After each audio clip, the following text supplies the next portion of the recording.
So what do you think about the Bible?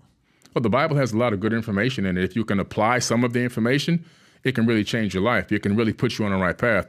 But it also has some information in it that's detrimental to people as well. You have to have discernment with what you're reading in the book, in the Bible. In the Bible, where you see the word God everywhere, that's a mistranslation by accident on purpose.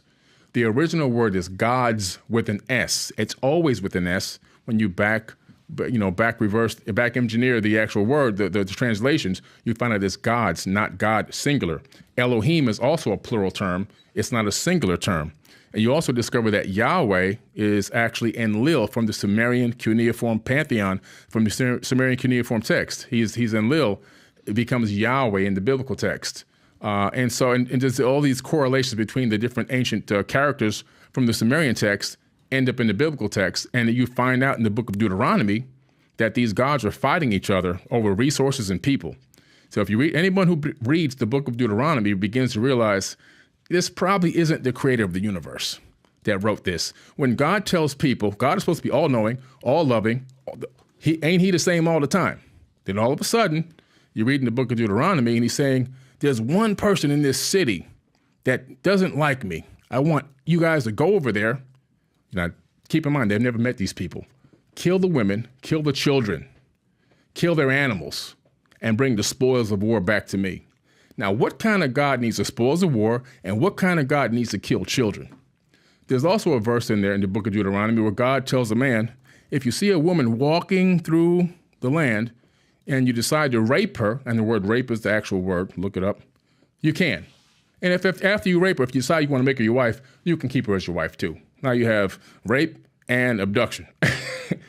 Now, you're saying to yourself, the creator of the universe, okay, has all power, all-knowing, omnipotent, omniscient. Why in the world would he write stuff like that or give a man the ability to write stuff like that to put in his book?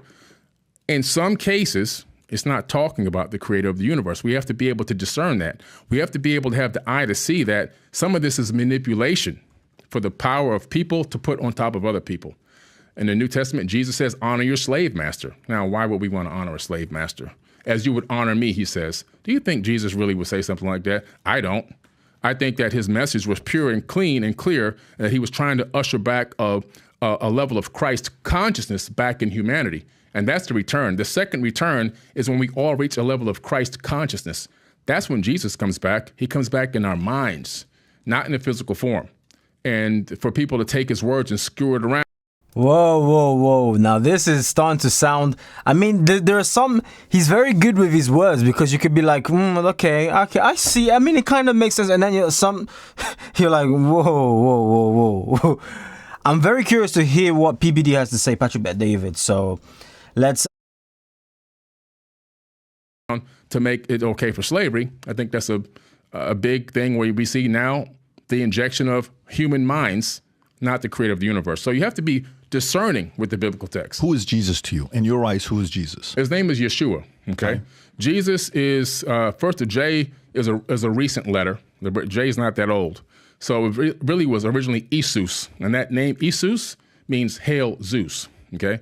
So you're calling on Zeus when you say Jesus, one of the Sumerian people who converted over to the Greek gods. But his name is Yeshua, and so Yeshua, to me, very powerful person, very spiritual, high level of knowledge, a student of the Egyptian mysteries. When Jesus disappears from the Bible, he actually ends up in Egypt, okay? You can find this information in a book that was kept out of the biblical text called the Gospel of the Holy 12. And in the Gospel of the Holy 12, he shows up in Egypt, and we know that's a fact because I take people on tour every year to Egypt, and I take them to the house that Jesus lived in. It's a crypt. It's actually worship. People come there to see that bed that he laid in every single year. When I take people there, we take them straight there. And we know the path that he traveled throughout Egypt because it's a huge sign outside that Coptic church where he lived that shows where he went. Now, when he was in Egypt, what did he go there for? To learn the Egyptian mysteries. Who taught the Egyptian mysteries? Thoth, the Atlantean priest king, the person I wrote this book about. And so Thoth was the teacher of the Egyptian mysteries, or the ancient mysteries of what it was called. And then he leaves there and he goes to Tibet to learn Qigong and Reiki healing, which was confirmed by the Dalai Lama. And then he heads down into India to learn the mystic arts, teaching reincarnation all the way back. Then the Bible picks him up at the age of 32. I call my son out of Egypt. He shows up on the back of a donkey, proclaims himself to be the Messiah. So it's a big story. I think that he had a big message. I don't think people were able to grasp it at the time. But his message was that not that he was coming back, but that the Christ would return, the Christ consciousness. Where did you get this information? What book did you read that said this? Because this isn't, you didn't come up with this. You read this from somewhere. What did you read that told you this? Very good question, by the way, by Patrick Bet David. Very. Gospel of the Holy 12. The Gospel of the Holy 12. Another apocrypha text that was, kept out of the canonized Bible. Got it. And that's what you learned from this? Oh, yeah. Okay. So let me ask you, there's a lot of people that, smart people, mathematicians, a lot of skeptics that are out there as well. How many people agree with what you have to say? How many people agree with this? Well, I got 8 million people following my accounts across all platforms. I don't know. So I'm not talking about that part. Of course, when you're talking with this level of firmness, there's a lot of that's why I'm curious. I'm curious to know how you come up with your beliefs. Yeah. But why is it, if that's what you believe in, more people don't believe in that? Why do you think such a small sect? When you're born, you're given a name, a race, and a religion, right, and you spend the rest of your life defending a false identity. You don't know who you are. I don't know who I am. You were given your name. I was given my name. Who's Billy Carson? I didn't come up with that name. Somebody gave me that name. And then somebody said, get on your knees and pray before you go to bed. Say the Lord's Prayer before you go to bed.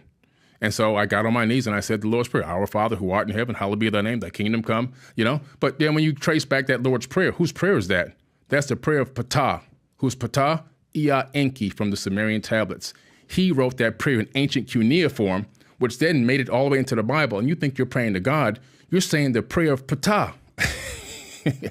So we've been brainwashed. We've been programmed because for generations, we keep getting handed down this system where we're given this false creation of who we are, and we believe it wholeheartedly. We'll fight for it to the absolute death. People will die over those things that were given to them, not that they came up with on their own initially or originally. So Neither did you, because he read it from the 12, so whatever the name of the book was. So you read it from somewhere else as well. So it kind of goes in a loop. It's like, okay, well, this information was given down to you. People told you to do this. They told you to do. Yeah, but the exact same thing can be said about the book that you read that was given to you. Do you guys get what I mean? So, yeah. It's a dangerous thing because we have a lot of people walking around that just took the programming code. And they don't even understand really who they are, what they're all about. That's why so many people don't walk in their passion. So many people don't even know what their passion is because they've been given and told what their passion is going to be, and they have no clue how to find out who they really truly are or what they would love to be involved in or what their passion truly is. So we have a lot of NPCs walking around, non-players out here just walking around, have no clue, just programs in the matrix. But then you have a few of us that have discovered who we are, that are working on trying to go to inner space instead of outer space, dig deep within ourselves, learn how to walk in our power, find out what our passion is, maximize that, and access that power and spread that power throughout the world. Would you say your parents were Christians? They were quasi-Christians. So they didn't go to church, but my dad would make me do book reports on the Bible from the time I was a little kid. My mother would make me say the prayers, So that in that way, they were Christians. When did you stop? I stopped probably, I say, maybe around 12 or 13. I realized something was too much. There was too much contradiction in the text. Because remember, I'm doing book reports on the biblical text. And when I got to the point where God said, I create the good and I create the evil, do what I say at the Lord. That's in Isaiah. Then I realized something was really off here because I realized through my studies that God had killed over 3 million people in the Bible, and the Satan didn't kill anybody.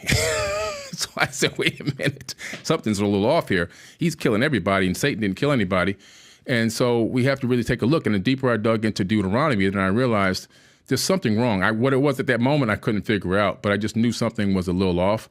I dabbled in it again later on to see maybe if there was something that I missed. And again, later on in my life, in my late 20s, I said, it just doesn't make any sense. There's too many question marks. And every time you ask a question, they say, don't question God. Don't question the Lord. Blind faith. And I'm thinking, if I'm going to put all of my eternity into one book, if I'm saying this one book is going to lead me to eternity, and I don't know everything about it, every aspect about it, I can't question it, I can't dig deeper to get more knowledge out of it, then I think there's something wrong with that. I think there's something being hidden from me. And I'd rather be able to dig deeper, get more knowledge, get more understanding versus people shunning me away from trying to dig deeper to get more answers. And I think that's a big problem. And I think the people that are shunning away and stopping you from getting those answers don't have the answers themselves. When you went through this journey that you're going through, are your parents seeing you go through the self-actualization where you're having your own philosophies? Are they watching you, witnessing you going through this? Oh, yeah. So how old were you when they're watching this? Pretty much from 7 all the way up. I mean, they gradually saw me changing.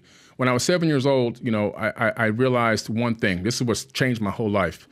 My friends kept going to the ice cream truck. They had money every day, even though we were in the ghetto, poor, broke. We had nothing. We were getting money food donated to us from local church and other people in the neighborhood. And we were taking showers outside in the backyard because we didn't have water on. We'd plug the hose into our neighbor's house. And I'm saying, how in the hell can they afford the ice cream truck every single day? So I go outside and I say to myself, there's got to be something I can do.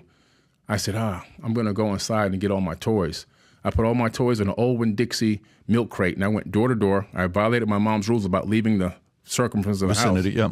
And I went door to door around the whole block. I squared the block and asked for donations in exchange for my toys. And so I sold all my toys that day, and I ended up with like $13 and change. And I went to the ice cream truck, and I got my bazooka bubble gum with my comic strip inside of it, and I realized something.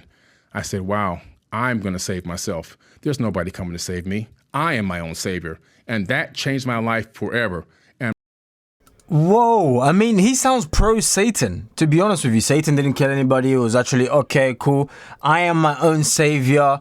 This is exactly what's practiced in Satanism. Jay-Z had it on his jumper hoodie. Do thy will. Do basically what you want, right? That's the main thing that's practiced in Satanism. Do what you want. You are your own God. You are your own savior. There's nobody coming. Christ isn't coming back. The Christ consciousness, whatever he's describing and all of this stuff. This sounds wicked. I don't know about you.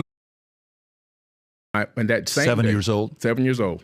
My mom saw me standing in the picture window of the house we were renting, and I had a couple of dollars in my hand. She said, "What's wrong, son?" I said, "I don't belong here. I'm getting out." So if you like this clip and you want to watch, let's basically discuss a few of this, okay? Because I'm sure you guys want to hear my opinion and just where I stand in regards to this. I think this brother right here is lost. Billy Carson is the name, I think. I think he's genuinely lost, to be honest with you, because a lot of everything he's describing, it ties in with Satanism. The Satanists are like, yay, like, dude, rock on, we believe this stuff. Yep, we're with you. Everything you're saying is correct. I can imagine and picture a Satanist saying that, because when you look into Satanism, a lot of everything that he's saying is exactly it. This Thoth, like you see the picture that he has as the book cover is like a bird. It looks like an Egyptian god the face looks like a bird and with a human body. Bestiality, essentially, like merging humans and animals. You get a beast that's like hybrid and so forth. And a lot of the Egyptian gods, they had that, like a dog, and then it's a man's body and all of this, different gods and deities, and what the Bible warns us to not pray about, to not pray to. This is it, pretty much. And this guy's blowing up. 8 million followers, as you heard him say, from whatever platform. Just because you have people who are curious doesn't mean every single person, every single one of those 8 million people, they believe and subscribe to what you're saying. It makes absolutely no sense. So that's my standpoint. I believe this brother's lost, basically. Let's keep him in prayer, because yeah, it's serious and he's spreading this like wildfire. I see him everywhere pretty much, you know, on all of these shows, and he's getting airtime and he's just explaining this and building a massive cult like following. So keep him in prayer, but smash the like button and subscribe if you want to. Link in the description is for you. I'll catch you in the next